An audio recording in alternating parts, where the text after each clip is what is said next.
Alors maintenant, on va voir la deuxième partie du cours. Alors, ce qu'on va voir dans cette deuxième partie, c'est l'enregistrement des fichiers audio, des images et des fichiers vidéo, plus précisément la taille de ces fichiers, comment on calcule la taille de ces fichiers en octets, en mégaoctets, etc., etc. Voilà ce qu'on va faire. Donc, je vais commencer donc par poursuivre l'exemple que j'avais pris, hein, l'enregistrement du son, hein, qu'on avait étudié dans la partie précédente. Voilà, donc ça c'est le signal numérique que l'on obtient. Et on imagine que ce son dure 10 minutes, hein, 10 minutes, et qu'on enregistre ce son, le fichier audio, sur une clé USB par exemple. Eh bien, quelle taille aura ce fichier? D'accord? Bon, alors, donc je reprends quand même un petit peu voilà, le signal numérique, hein. Donc ça c'est la tension numérique que l'on obtient, hein, correspondant au son, hein, au signal audio. Donc le convertisseur que l'on a utilisé, c'est un convertisseur 6 bits, hein, c'est-à-dire que l'ordinateur crée une tension, hein, en quelque sorte, hein. Et le fait qu'il y ait 6 bits, ça donne un certain nombre de tensions possibles fournies par l'ordinateur, hein, un certain nombre de mesures de tension possibles. Voilà. La période d'échantillonnage de 1 milliseconde, eh bien, c'est-à-dire que l'ordinateur crée une tension toutes les millisecondes, ou il fait une mesure toutes les millisecondes, hein, on peut dire ça aussi. Voilà, hein, c'est ça que ça veut dire. Alors, qu'est-ce que ça veut dire? Donc la taille d'un fichier audio. Eh bien, la taille d'un fichier audio, eh bien, c'est tout simplement le nombre de 0 et de 1 qu'il contient. Alors, effectivement, il contient un certain nombre de 0 et de 1. Alors pourquoi? Alors attendez, je crois que j'ai mis, voilà. Donc ce qu'on cherche, c'est la taille d'un fichier audio. Alors, si on reprend un petit peu chaque point, ce que veut dire chaque point.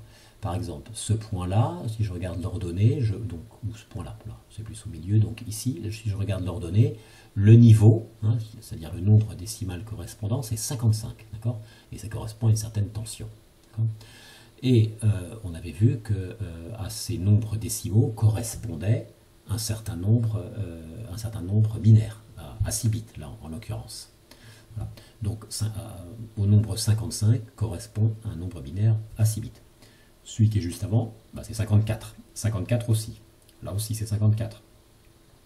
Donc ensuite, on a combien ici? On va dire, à peu près 51, 52. Ici, on a autour de 45, etc. Donc en fait, ici, on a une suite de nombres décimaux, d'accord, que j'écris. Voilà. Donc 54, 55, 54, celui-là, 52, 45. Voilà. Et à ces nombres décimaux correspondent un nombre binaire à 6 bits. Donc je les écris, hein. Pour chacun d'eux, j'écris, voilà, les nombres binaires à 6 bits. Vous voyez, 55, c'est ça, 54, c'est ça, et il y a le 1 en plus. Voilà. Donc en fait, pendant 10 minutes, eh bien, la clé USB va enregistrer ces 0 et ces 1 là, hein, pendant 10 minutes. Et donc en fait, la taille du fichier audio, bah, c'est tout simplement le nombre de chiffres, le nombre de 0 et de 1 qui sont enregistrés, hein, le nombre de bits qui sont enregistrés. Bon, bah, qu'est-ce qu'il faut faire pour connaître ça? Donc on sait que j'ai dit que ça durait 10 minutes. Bon, eh bien on va avoir un certain nombre de points pendant ces 10 minutes. Ben, il faut trouver ce nombre de points. Et une fois qu'on aura trouvé ce nombre de points, ben, il suffira de multiplier par 6, hein, puisque pour chaque point, on a 6 bits. Bon, alors combien il y a de points? C'est ça qu'il faut savoir. Eh bien, on sait que l'ordinateur crée une tension toutes les millisecondes, crée un point toutes les millisecondes. D'accord? On sait d'autre part que la durée totale, c'est 10 minutes. Donc on va calculer combien il y a de secondes. Donc dans 10 minutes, donc 10 fois 60, il y a 600 secondes. La durée d'enregistrement dure 600 secondes. Et il y a une mesure qui est faite toutes les millisecondes. Donc toutes les 10 moins 3 secondes.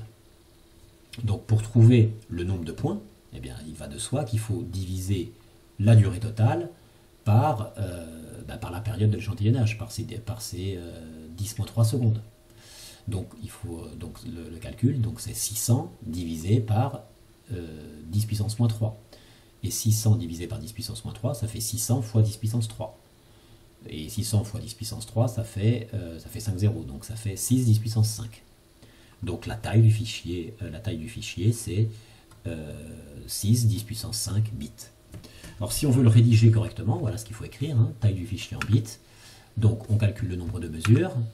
Donc le nombre de mesures, on a dit durée totale divisée par TE. La durée totale, on a dit que ça faisait 10 fois 60. Ici ça fait 10.3, hein, une milliseconde. Donc ça fait 6 10 puissance 5 mesures. Oui, alors j'ai fait une erreur, hein, j'ai dit 10 puissance 5 mesures, mais alors ça c'est les mesures. On cherche le nombre de bits, et donc à chaque mesure on enregistre un nombre binaire à 6 bits, donc il faut multiplier par 6. Donc la taille du fichier c'est donc ça fois 6, c'est-à-dire 36 fois 10 puissance 5 bits. Hein. J'ai fait une erreur juste avant. Alors nombre de bits, donc c'est bon, alors nombre de mesures fois nombre de bits d'une mesure. Alors nombre de mesures c'est ça, nombre de bits d'une seule mesure c'est 6, donc 36 10 puissance 5 bits, 3,6 10 puissance 8. Alors on peut dire aussi 3,6 mégabits. Voilà. Alors souvent les unités, alors c'est variable, hein, ça peut être des bits, des mégabits, mais souvent c'est des octets. Et on sait qu'un octet, c'est un paquet de 8 bits, c'est un nombre binaire à 8 chiffres. Donc si on veut avoir la valeur en octet, ben, il faut diviser ça par 8. Hop. Donc taille du fichier en octet. D'accord. Donc ça divisé par 8, ça fait ça. Donc ça fait 4,5 10 puissance 5 octets. Alors on peut le mettre aussi en kilo-octets. Hein, kilo-octet, ben, ça fait 1 kilo-octet, ça fait 1000 octets. Donc il faut diviser ça par 1000. Par 1000, et si on divise ça par 1000, ça fait 450. Hein. Ça fait 450 kilo-octets. Alors, en fait, to trigger, souvent, ce n'est pas des kilo-octets qui sont écrits dans les fichiers. Hein. C'est des kibio-octets. Il y a une petite différence. Hein. Un kibio-octet, c'est pas tout à fait 1000 octets, c'est un petit peu plus. Voilà, kibio-octet, c'est 1024. Hein, c'est un petit peu plus que 1000. Donc si on fait le calcul, on va pas trouver 450 kilo-octets. Hein. Voilà, c'est 450 kilo-octets, mais en kibio-octets, ça va pas tout à fait faire pareil. Donc on fait le produit en croix. Donc 1 kibio-octet, 1024 octets. Nous on a tout ça comme octet, donc on le met ici. Et ici on met X. D'accord. Voilà, donc on fait le calcul et on trouve un petit peu moins. Hein, 439 kibio-octets. Bon voilà, ça c'est pas savoir, hein. Ça on donne. Bon, alors voilà.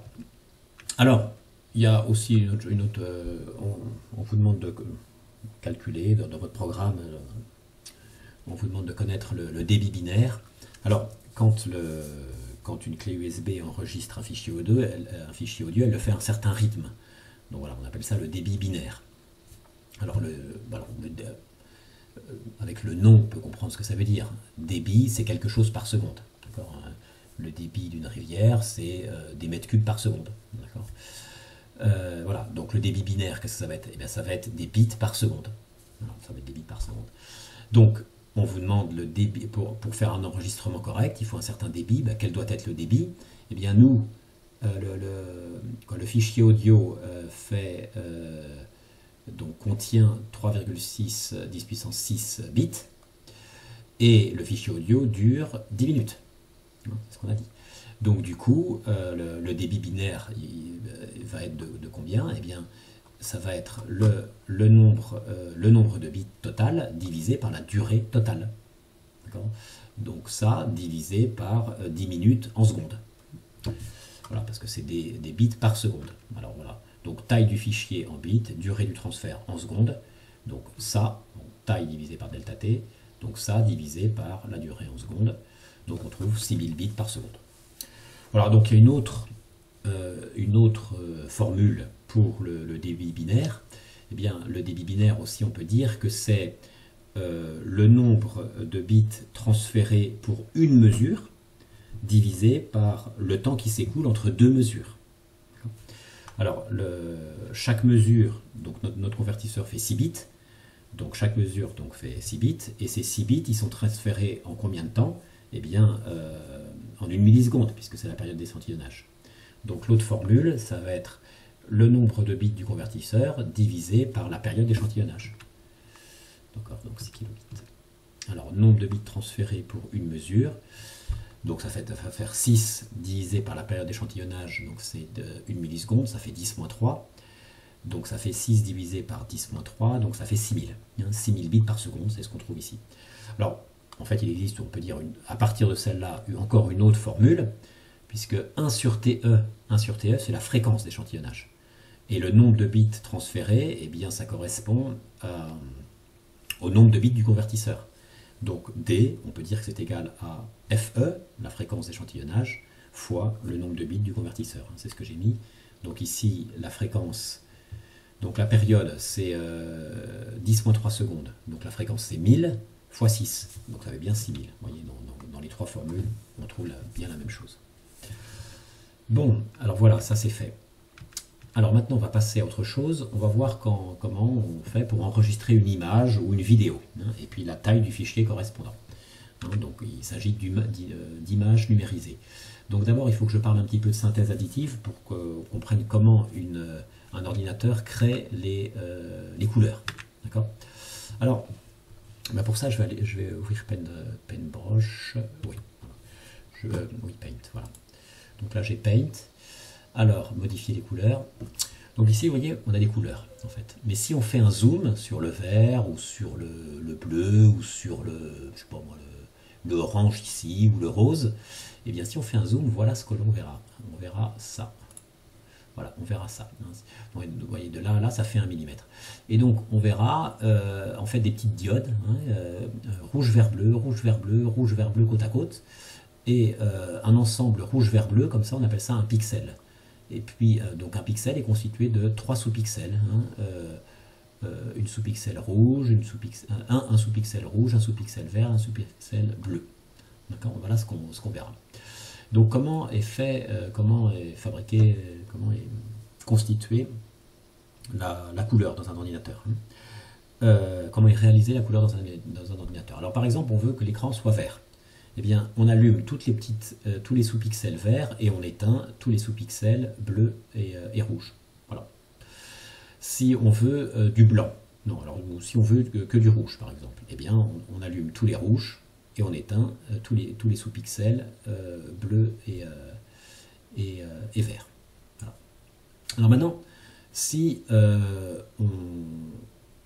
on éteint que les verts et on laisse allumer les rouges, tous les rouges et tous les bleus. Bien, donc l'ordinateur l'écran va émettre des rayons rouges et bleus, comme ils sont côte à côte, confondus. Et un rayon rouge qui est confondu avec un rayon bleu, eh bien ça fait un rayon magenta. Donc là on verra du magenta dans ce cas-là. Et si par exemple les rouges sont éteints et les verts et les bleus sont allumés, eh bien on verra, l'ordinateur va émettre des rayons confondus vert et bleu, et ça fait du cyan. D'accord ? Voilà comment fonctionnent les couleurs. Donc ça fonctionne tout simplement par synthèse additive. Et bien sûr, si on allume les 3 DEL, eh bien on sait que la lumière rouge, vert, bleu confondus, les rayons rouge, vert, bleu confondus, ces 3 rayons-là, forment la lumière blanche. Voilà comment ça fonctionne. Alors, ce qui se passe, c'est que les sous-pixels, on peut affiner le réglage. C'est pas soit éteint, soit allumé. On peut affiner le réglage, comme ça on peut avoir beaucoup plus de couleurs. Alors, il y a combien de réglages possibles? Combien d'intensité possible pour chaque sous-pixel? Eh bien, il y en a 256. Alors, ce nombre 256, on l'a vu, c'est pas un hasard, ça correspond à un octet. Et donc ça, je vais vous montrer ici. Voilà, chaque sous-pixel, vous voyez, ici, sur Paint, sous-pixel rouge, vert et bleu, eh bien, on peut les régler avec un octet. Alors, si on met 0, eh bien, il n'y a pas de lumière qui est émise, et dans ce moment-là, on va voir noir. Alors, par exemple, je prends le rouge, et je vais mettre 255, puisque il y a 256 réglages possibles avec le 0. Donc l'intensité maximale c'est 255, et vous voyez, ça fait du rouge. Donc je mets 0 ici, je mets 255 ici, ça fait du bleu. D'accord? Alors maintenant, si je mets sur ces sous-pixels là, si je mets 255 ici, voilà, on obtient le magenta. D'accord? Bon, alors maintenant pour chaque sous-pixel, il y a un réglage possible. Donc là, on a un beau rouge. Mais vous voyez, si je mets 203, bah, j'ai un rouge un peu plus sombre. Si je mets 103, j'ai carrément presque un marron. Vous voyez, on peut régler. Et donc du coup, en modifiant les réglages, on peut obtenir un petit peu toutes les couleurs. Alors je vois que j'avais mis dans le cours. Voilà, donc ça c'est ce que je viens de faire. Hein, 255, 203, bon voilà, c'est marron tout ça pour le sous-pixel rouge. Alors pour l'orange. Pour le orange, un des oranges possibles, bien sûr, eh bien, il faut mettre, donc, pour les pixels rouge, vert, bleu, donc 255, 140 et 0. Alors, je le fais. 255, 140 et 0, vous voyez, ça fait orange. Donc, voilà comment ça fonctionne. On produit la lumière par synthèse additive. Alors, ça, c'est le premier point. Alors, je continue. Alors ensuite, donc dans diaporama, à partir des actuels. Donc ça on a vu. Voilà, alors autre exemple. Alors, donc là, un autre exemple. Alors, si on met, alors si les sous-pixels, si on a 0, 0, là on va avoir du noir. D'accord, là on va avoir du noir. Alors ça je vais le faire. Alors 255, là on va avoir du blanc, on a dit. D'accord. Voilà. Alors on peut le prévoir. Ce qu'on va faire, on va le prévoir. Alors maintenant, si on règle chaque sous-pixel, pas au maximum, mais presque, eh bien on va avoir un petit peu, on va avoir un blanc, mais un peu terne, c'est-à-dire un gris clair. D'accord ? Et ce qu'on peut dire, c'est que si on règle les sous-pixels très bas, hein, donc 50 sur 255, hein, donc 50, 50, 50, eh bien en fait, ils sont presque tous éteints. Donc là, on va avoir un gris foncé. Et là, un gris moyen. Donc ça, on va le faire. Donc, je me remets sur ici. Et donc, alors, je ne me rappelle plus combien j'avais dit. C'était combien? 220. 220 et 50. Hein. 220 et 50. Alors, 220. 220. 220, 220, vous voyez, gris clair. Ensuite, 50, 50, 50, gris foncé. Et 120, 120, 120. Voilà, un gris moyen. Donc la conclusion de tout ça, en fait, c'est que, je vais mettre ici, donc je vais remettre quand même, voilà. La conclusion de tout ça, voilà. Donc le orange, on avait mis, voilà, on avait mis 255, 140 et 0. Alors à 255 correspond un octet, voilà, c'est cet octet-là. À 140 correspond un certain octet, et à 0 correspond cet octet-là. Donc le codage des couleurs, hein, dans un ordinateur, on dit qu'il s'agit d'un codage. Donc on a combien de... Là on a 8 bits, 8 bits, 8 bits, 3 x 8, 24. Donc on dit qu'il s'agit d'un codage rouge, vert, bleu, RVB, 24 bits. D'accord ? Voilà. Alors on peut dire aussi que pour coder un pixel, il faut 3 octets. Un octet là, un octet là et un octet là. D'accord ? Donc soit on utilise 24 bits, soit 3 octets. C'est équivalent. Alors ça c'est pour voilà, les couleurs.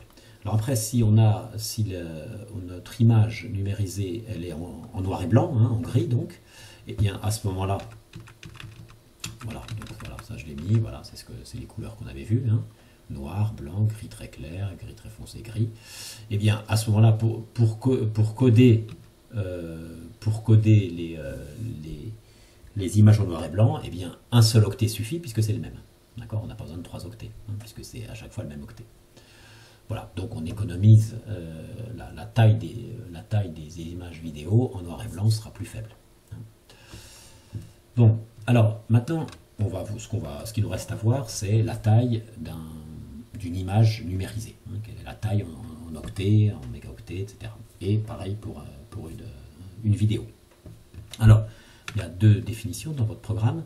Bon, il y a deux choses à savoir. Il y a ce qu'on appelle la définition d'une image et la taille d'une image. Alors, la définition d'une image, c'est tout simplement le nombre de pixels que l'on a.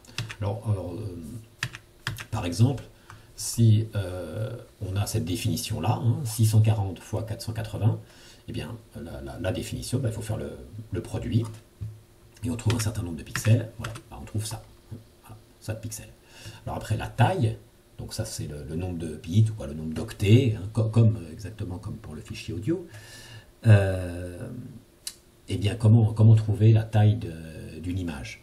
Eh bien, on sait que chaque pixel est codé avec 3 octets, donc il suffit de multiplier ça par 3 tout simplement, si c'est une image couleur. Voilà, donc la taille est exprimée.